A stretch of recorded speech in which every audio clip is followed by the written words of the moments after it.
Coming up tonight on YCN News, Claremont's Staples store on Washington Street is set to close in January. The cause of a fire that destroyed a historic Newport mansion remains undetermined. And the Green Mountain Smokehouse in Windsor, Vermont tops the list for Yankee Magazine's annual food awards. For more news, weather, and sports, it's time for YCN, your local view. Now, your daily digest of the Dartmouth Lake Sunapee region, southern Vermont, and Windsor County. News, sports, weather, and all that is happening in our area. The news on YCN, your local view. Good evening, and welcome to this Friday edition of YCN News. I'm Rose Spillman. Claremont's Washington Street retail landscape continues to change. Today comes word that the Staples store in this city will close January 17th. According to a report by USA Today from back in March, Staples announced it will be closing 225 of its stores in North America by the end of next year. Now it is announced that the Staples location in Claremont is one of these stores set to close.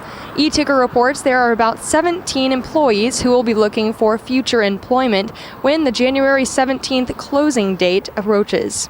Claremont Director of Economic Development Nancy Merrill tells YCN News Today that the city will adjust accordingly. Merrill's first thought is for the store's employees to be able to find work elsewhere. The office supply store chain's West Lebanon will remain open. Sometimes winter can be a tease. A few snowflakes on a car remind us that winter starts December 21st. It also may arrive before schedule. Now may be a good time to get your car or truck ready for the next season. Speaking of driving, we bring good news about a path that takes a traveler east and west in central New Hampshire.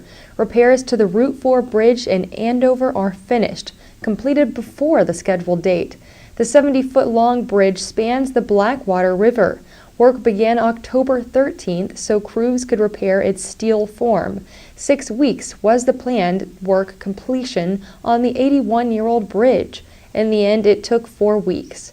That's good news for the 2,400 vehicles that typically cross it. Route 4 runs from Lebanon to East Concord. A fire that destroyed a historic mansion in Newport November 3rd remains undetermined, the Eagle Times reports. The home at 118 North Main Street was built in 1850. When firefighters arrived on scene near 1:30 a.m., the once proud home was fully engulfed by flames. It had been vacant for about 15 years, no utilities were on, its owner out of state. That's another issue Newport Police Chief James Burrows is dealing with. Registered owner Maria Calavetta, in her 80s, cannot be found. Letters to a forwarding address to her in North Adams, Massachusetts and Pennsylvania went unanswered. Anyone with information on Calavetta's whereabouts is asked to contact the Newport Police Department at 603-863-3240. Ask for Police Sergeant Buddy Rowe. A 68-year-old man wanted on larceny charges in North Carolina also is charged by police with theft from Claremont's Mountain View Cemetery. Fred Penn is in police custody as of yesterday, says Claremont Police Chief Alex Scott. On Veterans Day, Penn allegedly stole items from a gravesite memorial at the cemetery. Mountain View is located at 305 Main Street. Penn is charged with a Class B felony for interfering with a cemetery or burial ground per statute. Penn was arraigned this afternoon in the Fifth Circuit Court, Claremont District Division. He was released on $10,000 personal recognizance bail. Penn is scheduled to be again in District Court on December 4th, says Scott. When YCN News returns, the Green Mountain Smokehouse in Windsor, Vermont tops the list for Yankee Magazine's annual food awards, and the new Abbott Library building in Sunapee, New Hampshire prepares for its grand opening tomorrow. The YCN News continues in a moment. Welcome back to YCN News. I'm Rose Spillman. As the winter weather nears, so does budget season. Towns and cities throughout our region will be setting new spending plans. Windsor Town Manager Tom Marsh wants residents to define what they want their community to become. Residents only of that town are asked to complete a survey related to municipal spending. Sharing the vision of what the town can become is another reason for the survey. The results of that survey will be shared with Windsor residents as the budget is developed. Go to the town website, windsorvt.org, to learn more. Mention the word bacon and several things happen. You start smelling or hearing the sound of bacon sizzling, or you hear cartoon character Homer Simpson in your head pining.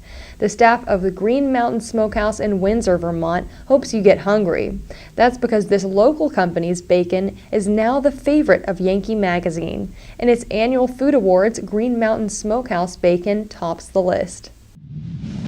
A reminder that tomorrow morning there will be a grand opening of the new Abbott Library building in Sunapee.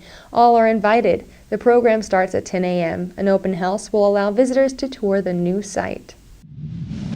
When YCN News returns, we'll join Kearsarge Chronicle's Sean Bowman, who met with Alan Davis from Kearsarge Heating to talk about winter prep. The YCN News continues in a moment. Welcome back to YCN News. I'm Rose Spillman. Now Matt McDonald will have a look at our weather for the next few days and then move on to sports. Thanks, Rose. Tonight we have cloudy skies that should clear up eventually with winds up to 10 miles per hour. Lows will be in the 20s. Tomorrow will be sunny with a high of 36 degrees and winds between 5 and 10 miles per hour. Saturday night we'll have increasing cloudy skies with calm winds and lows around 23 degrees. Sunday we have a 30% chance of snow after 4 p.m. with mostly cloudy skies. Highs will be in the upper 30s with winds between 5 and 10 miles per hour. Sunday night the chance of snow will continue with lows around 29 degrees. You can see the snowstorm passing over us. Once this storm is gone, we will have cloudy to sunny skies. Now let's see what's coming up on our community calendar. Tomorrow morning in New Hampshire, the Third Congregational Church in Alstead will host a holiday bazaar at 9 a.m. At 10:30 a.m., the Charlestown Turkey Strut 5K Walk and Run will begin at the Charlestown Primary School with a chili cook-off to follow at 11:30 a.m. In Vermont, the Brattleboro Winters Farmers Market will be held at 10 a.m. On Sunday, the Unitarian Universalist Church in Woodstock will host a classical music concert at 2 p.m. Remember, you can submit local events from your community by sending them to news@ycnnow.com. Let's look ahead to some exciting Manchester Monarchs games this week. The next one is this Friday against Worcester, Massachusetts. On Saturday, the Monarchs will return home to host Providence at 7 p.m. Then on Sunday, they will travel again, this time to Hartford. YCN Sports will update you on these games on Monday. In the meantime, you can check out manchestermonarchs.com for updates. Thanks, Matt. When YCN News continues, we'll join Lisa Connell and John O'Connor for this week's News in Review. The YCN News continues in a moment.